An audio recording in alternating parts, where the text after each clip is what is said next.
Hey there, Hi Voice here. Let me show you a magic infinity loop.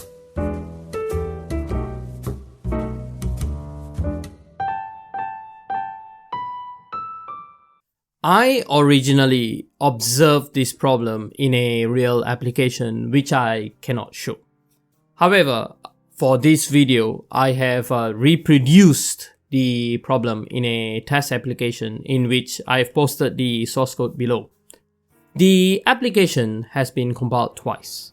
Once with all the debugging options enabled, and this will show you exactly what the problem is. And a second time with only the options enabled in the original source code which I had.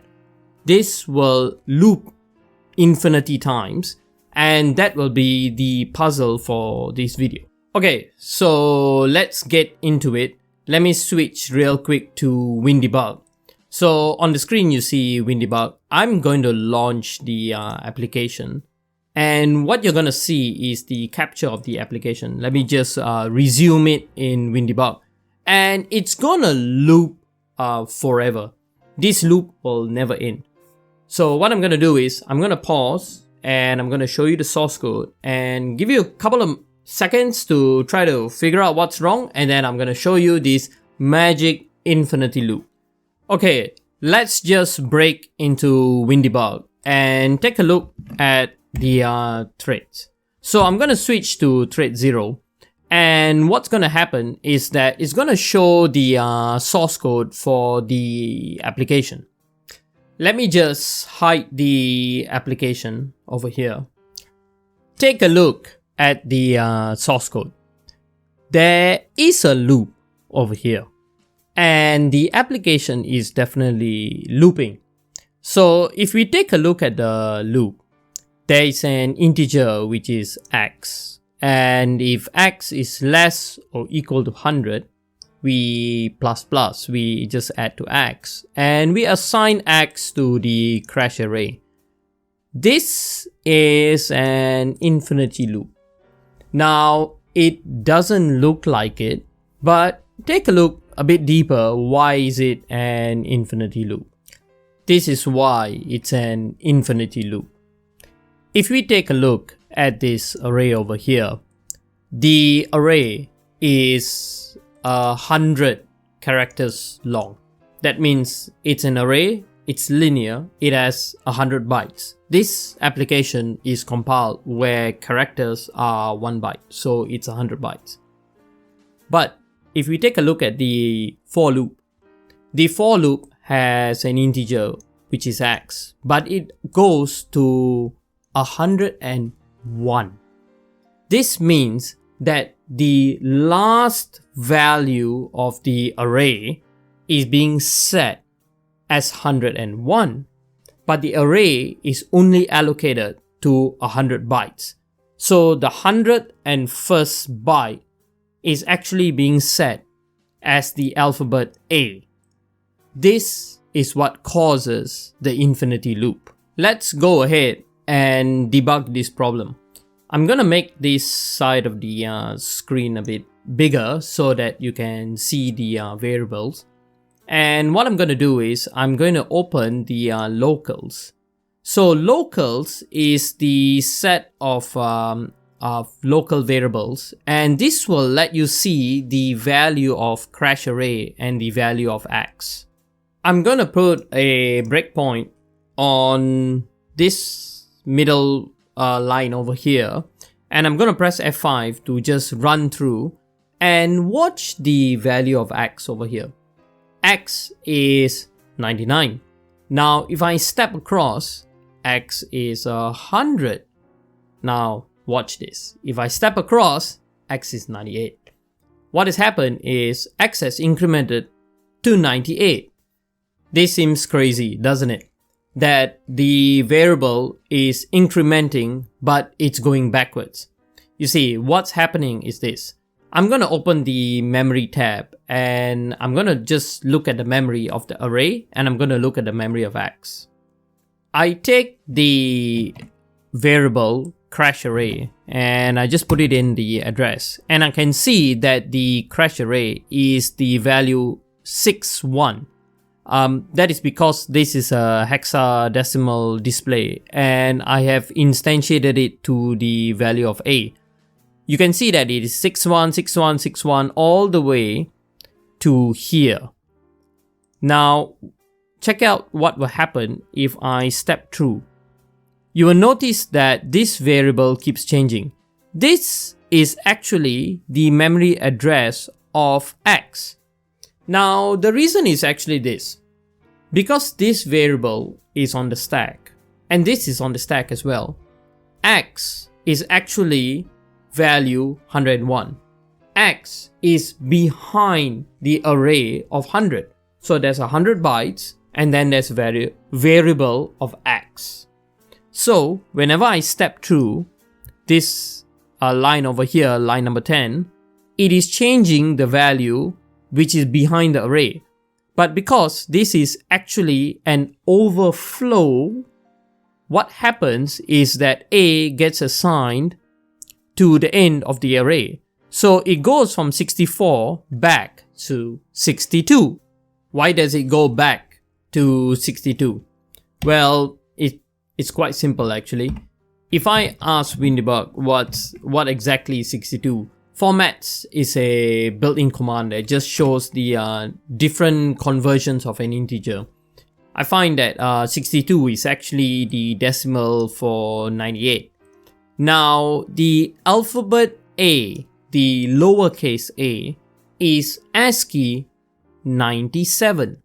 So 97 plus 1 is 98. So what's happening is that the last value of the array, 100, is being overflowed to 101, and the value that is being inserted is 97 plus 1. That's what's being inserted into the integer, and what's happening is because of that overflow, 97 gets put in plus 1. That's what's causing the infinite loop. I can leave this application running forever. It's never gonna end. It's just gonna loop infinity. This kind of problem, I've actually seen this in a real application. It's a rare problem. So what I did was I actually took this source code and I've compiled it a second time with proper debugging aids, and you can actually see what's gonna happen. So let me just kill this application and switch it to the other version. So we kill the application by going to home and we stop debugging. That kills it. And then what we're gonna do is we're gonna go to file. We're gonna just go to launch, and I'm just gonna launch the other version. The difference between the two versions is that this second version of the application, I have compiled it with debugging options enabled. I used Visual Studio 2019 and I turned on all the options for security, and we can see that immediately when I run the application, we get a security error. Let me just clear this and run analyze -v. Analyze -v. And what we're gonna get in analyze -v is that we're gonna get the actual crash. And there we are. It's the same source code over here, but we get a crash immediately. There is no infinite loop because it's a memory overflow, so we get a crash on the spot. Let's look at the crash a bit. What we get is we crash because the security cookie cannot be read. So what exactly is happening is that in the stack, there's actually a cookie. I'll show that in a future video, what exactly the cookie is. But the cookie has been corrupted because of our overflow. As soon as the overflow happens, it interrupts the cookie because of the security failure.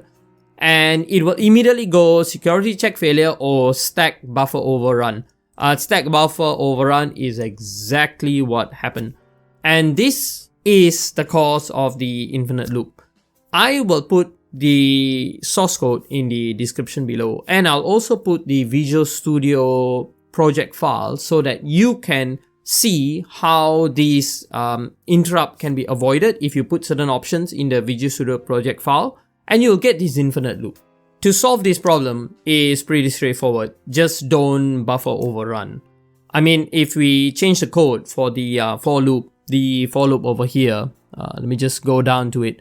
If we change this for loop over here and we just do less than 100, this bug goes away. But I've actually seen this problem in an actual real application. Let me just switch back to full screen. So this infinite loop is a magic loop. I've actually seen this happen before. It took a lot of debugging to figure it out, and it was a bit of a difficulty to try to reproduce this problem. But I wanted to show that you can have infinite loops even in source code that looks really basic, innocuous. There's no recursive loops, there's no threading, but you still can get a deadlock, or in this case a live lock, with an infinite loop. Anyway, I think this video is going long enough, but this is a magic infinity loop because it just looks bizarre. I think there's a moral to this story, which is enable every single security option in your compiler. You definitely need it. It really does help. And if you have Visual Studio 2019 and you turned on every single option, the program will crash immediately, and you will know that it crashed because of an overrun, and you won't have this kind of magic infinity loops. A gentle reminder to subscribe, hit that bell icon, and definitely give me a like if you like the content. It lets me know what kind of content to produce next. I was in the midst of producing another automatic lock detection video when I remembered this kind of infinity loop live lock. And so I thought I'll make this first because it's kind of easy to make this kind of video. It's just difficult to get the test application to work. So I'll definitely put this test application on GitHub so that you can give it a go. But definitely let me know in the description below what kind of videos or what kind of problem you have, and I'll try to make a video on that topic. It's been a pleasure bringing you this video. I'm High Voice, signing out.